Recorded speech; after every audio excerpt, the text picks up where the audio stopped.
Speaking of weird monstrosities and stuff like that, this is an awkward one to talk about on the PlayStation show, but we got the Dusk Bloods. The FromSoft announced a brand new Bloodborne-like video game in appearance only, and this was announced, during the big Nintendo Direct last Tuesday. I imagine, did you guys cover it at all last week at all? Did you talk about that? I mean, we talked a little bit about it on the live NVC show that I was on. Okay, but not on Beyond, or? No, we didn't talk about this one on Beyond last week. We had covered a bunch of other stuff. There was so much stuff to cover. So this is worth touching on then. Yes. I'm sad that Brian's not here to yell about it with me, but basically, this thing got revealed, and I was like bolt upright, jaw dropped. And then when the trailer was over, I just sort of like started hoarsely cackling to myself, which was definitely the most visceral reaction I've had to a trailer in a cool minute. And this looks so Bloodborne. Like it is a new FromSoft game. Again, weird caveat to talk about in this show. It is exclusive to the Nintendo Switch, which is an entire other conversation. The other big caveat is that it is not really a Bloodborne-like, in that it is a multiplayer only game. It is up to 8 players in PvPvE multiplayer, which I think is immediately just kind of a monkey paw wish for a lot of people. That's what I really should have segued when you were talking about Gorilla Arms. That's where it is. There's the monkey paw wish there. Anyway, they put up a blog post with an interview with Hidetaka Miyazaki talking about what this game is. And I want to give it the benefit of the doubt, but I'm also just like, it's such an almost, like it's almost Bloodborne 2. It's almost a FromSoft game, but it's actually PvPvE makes it sound almost more like their take on like Hunt Showdown than it is a sequel to Bloodborne. Yeah, it's a surprising one. And also, I don't think they've said timed exclusive yet, right? As far as we know, this is Switch 2 and that's it. Yeah. Although my opinion is with stuff like this, it comes to another platform eventually, usually, but we'll see. With the multiplayer game especially, like that kind of lives and dies by how many people can play it, and that's kind of a problem if it is coming to a however many $100 brand new console. That's a pretty big walled garden there. And I want to play this. I'm so curious about it because like in the interview, Miyazaki talked about how like he doesn't like PvP games. And so this is a game made for people like him, which is 100% me, where like I like occasionally get hooked on a good multiplayer game, but for the most part, I like kind of running around in the periphery and kind of just, I don't know, finding other stuff to do or finding like unconventional ways of engaging with the game. And it sounds like that's going to be something you can do here, where basically you got these 8 characters, they're thrown into the mix. They're all vampires from different points in time, and they're there for something called like First Blood, which honestly just sounds like Highlander with the quickening, where like there can be only one, but at the same time, a boss might show up. So like you're fighting a duel with some like, some a la carte looking dude, and then a big toad shows up and you got to whoop the toad's ass. And that sounds fascinating. And there's also like, there's sort of additional roles that characters have where, 2 people might have to be sworn enemies. So like their goal is to fight one particular person rather than just kill everyone else. And then there's the inverse of that, where 2 people are like destined companions or whatever. So in the middle of this, competitive PvP match where there's also enemies trying to kill you, you got to seek out one person and like hang out with them or like high five them or do like a weird emote. I don't know what the win condition is there, but like that's the stuff that sounds interesting that I'm curious about. But again, it's locked to it's coming out in 2026 on a console that doesn't have a price point yet because of convoluted reasons. And I just it has a price point, maybe. Okay. Tentatively. At least $450. Yeah, there you go. Yeah. It is. It is hard to feel like this isn't rude of them to make a game that is basically Bloodborne. But it feels like if Death Stranding wasn't on PlayStation, it would just be like very rude to that fan base. It's the memes have been strong with this one. I've been seeing them all around online of just people like just Nintendo just basically shutting out all the Bloodborne fans that are on PlayStation. It's great. I don't. First off, like you guys, Max, I'm not the biggest Bloodborne fan, so like this one did not do much for me during the Direct. I like the character designs and the world is cool, but just I don't know. Like you said, it feels like such an almost kind of thing. And I don't know, maybe I will get more into this. I mean, I get to play a vampire. I like vampires and, bite people's necks and suck their blood, keep my youth eternal. Like, that's great. That's what vampires do? I mean, that's what I do.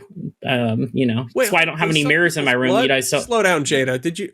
I didn't know vampires are. I have no mirrors in my room for that reason. It looks, it's intriguing, but it's one of those ones where I definitely need like either a play test or I need more information on it. Like, it's not at the level of, that hype of like when Elden Ring was first announced and it was like, all we got was like the horse running across the landscape and, or torrent, not really a horse, whatever, your mount running across and like just other little bits. And people are like, oh, it looks cool. And like, what to expect. This one we do, but we also don't, Max, you said like to your point about like, what are the win conditions for some of these characters, these like roles, or is it randomized? Like, is it character specific? Like, that's going to make a big change. And yeah, I think this needs to be at maximum a 6-month like exclusivity deal. Just because it's very tall, those walled gardens are, it's very tall walls for this one to bring in a mass fan base. But I mean, off the hype of Elden Ring and Bloodborne hype, I think this may be like end up being a console seller for a lot of people that weren't expecting to buy a Switch 2. Granted, I think what is this release date? 2026. So it's some time, right? So yeah, it's a tricky one. I also I think reasonably, I have some skepticism about anything that's live service shaped. And at this point, we've seen so many games get announced and released and then unreleased. And then everyone goes and does something else or goes and files for unemployment because we've seen so many like disastrous games as a service things just implode. And like, it kind of sucks to see a studio that is so good at making single player games dabble in that. But again, I'm also, I want to give them the benefit of the doubt because like, yeah, they're trying something new. Is that trying something new because that's what they were able to, get funded for? Or, it's weird because is Nintendo publishing this? Like, I wouldn't be surprised, but I don't know. Yeah. Because I mean, FromSoft and Bandai Namco are, hand in hand with a lot of stuff. And then Bandai Namco and Nintendo are also very hand in hand. Like they revealed, Bandai Namco's handling publishing or is it development? They're developing the Kirby Air Riders with them. Bandai Namco usually has a big hand in Smash for Nintendo. So like Nintendo and Bandai Namco have a really good, strong relationship. So I wouldn't be surprised if it's just Nintendo published, but Bandai Namco like fully developed with, FromSoft in that mix. I don't know how this is working. I haven't done enough research. If Bandai was involved, there probably would have been a logo in there somewhere. I haven't really read any fine print about it, but the fact that there isn't, I mean, FromSoft could also be publishing. I think they've done that in the past. That's true. Like, yeah, it's an odd one. And again, I feel we're talking about it on a PlayStation show, but again, I'd rather be talking about Bloodborne 2, but we don't get nice things. That said, happy birthday, Bloodborne. You're 10. It's actually extremely effed up that they decided to announce this thing less than a week after Bloodborne's 10th anniversary, and Sony is just aggressively asleep at the wheel over there, not giving a shit about anybody in tricorn hats and haunted Victorian carriages. Jada, how are we celebrating Bloodborne's 10th anniversary?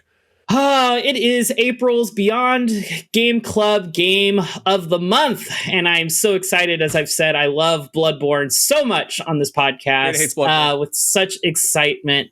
I don't hate Bloodborne.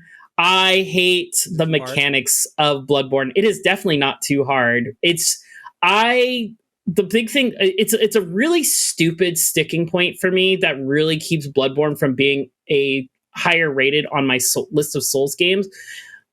But there's no like real block button. Like, I don't get a shield to where I can block attacks. I can't walk around these corridors where I know an enemy is there waiting to hit me with my shield drawn so I can block and parry. I just have to hope that I can lock on in time and fire my pistol or blunderbuss. I don't like the gun parry mechanic. I'm somebody who's platinum Sekiro. Okay, so like Bloodborne is not harder than Sekiro by any means, but I just do not enjoy the gameplay. Now that I realize that you mained as a character who just dual wielded shields in Elden Ring, it kind of makes sense that you wouldn't like Bloodborne because there are no shields. You get like one wooden shield, and it makes fun of people who use shields in the item description. So yes, so the Bloodborne had they picked on me. So but I am playing through it. I have not had a lot of time to play it over this last week because of Blueprints, and I was also playing South of Midnight, which is obviously Xbox but fantastic. Go check out our review and stuff like that. Tom had a hand with that, which was great. And so I've only killed the cleric beast, and I'm wandering through the sewers right now. So I'm still very early game. But man, those first couple hours are just so frustrating. Like as I was getting back into it, because I was like, what is the timing for this gun parry? Because it's so different than I've written parry guides for IGN for multiple games, and so I'm so used to having a shield parry or a weapon parry, having to just shoot somebody to parry. It breaks my brain a little bit in a weird way. It's a funny thing to do. It's the timing is just so different. Up to swat at you, and you just shoot him, and it makes like a bike horn noise, and then you stab him in the tummy. Like it's a funny game. Yeah, I mean, I'm picking up and I'm getting better at it, but man, it is just one of those things. I am not super like hyped for the bigger, tougher fights that I know are waiting for me later on in the game. Here's a tangential question for you, Jada, about Bloodborne specifically. Mm-hmm. I have not played Bloodborne. Well, I've played a little bit of Bloodborne, but Dark Souls like games have always been like they hit and miss for me. It depends on the theming a lot, I think, for me. In our recent review of AI Limit, which is a Souls-like, Travis Northup, who's is our most prolific reviewer at IGN. He reviews a ton of Souls-like. Yeah, love him. Had him on last week. Yeah, he had a list of a playlist in that review of his like Souls-likes, or all the Souls-like he's played or something like that, ranked by difficulty. And I was really surprised because he had Bloodborne at 17 out of 18 games on this list. He thought it was the only game he listed as easier than Bloodborne in Souls-likes was Ashen. And do you think that's fair? Like, is it that much kind of easier than some of these other Souls? Like Sekiro, he had at number 1, which I think a lot of people would probably agree with from what I've heard. Mm-hmm. But I was really surprised to see that he considered Bloodborne that easy, and I don't know what the wider opinion on that is necessarily. Like I mean, maybe. Yeah, like again, I know that like Dark Souls is like considerably sort of like slower and more plotting. Like there's blocking involved. There's an entirely different sort of economy of actions, and like Bloodborne is, if somebody causes you damage, you hit them back to get your HP back. Yeah, it's such like an aggressive mechanic. Like it's a very, I mean, it's you gotta just go for it, and that's not that's I don't know. I think maybe Travis just excels at action games, but also likes to he definitely does stuff. Yeah. He is very good, because I was watching him. I was hanging out with him actually this past weekend, and he was playing the first Berserker Kazan, which everybody has been talking about how insanely hard that game is. And he was like, "Yeah, it's fine, I guess." Like he was very casual about the difficulty in that one too. I'm early in that one. I haven't had too much trouble yet. I think I got past the boss that needed to get nerfed. Right? Yeah, they nerfed the boss at launch for that one. So, but yeah.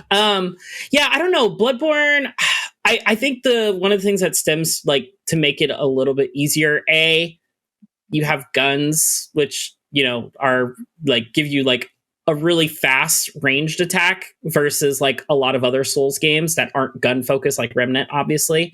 Also, I think with the healing is a lot more consistent. You're able to stay topped off on your health in Bloodborne a lot easier than you are in Souls games, or a lot of other Souls games, because, you look at Dark Souls, or Elden Ring, you have the flasks, and that is a limited usage thing. Whereas, that you can upgrade throughout time, but Bloodborne starts you off the back. Like, here you go. You can hold 20 of these little blood vials to heal up. And, they heal not as much as a flask, obviously, but they're easily rechargeable. But they're as you progress. So you got to go kill a bunch of dudes with bricks and get their Yeah, I mean, like I'm sitting up like after like just killing the cleric beast, I'm sitting on a stockpile of like I don't know 50 extra ones sitting in my storage after with a full stock of 20s. You're also very good at video games. I am. So I don't get hit up a lot. I killed the cleric beast first try. Woo, easiest boss, but whatever. It's one of those things.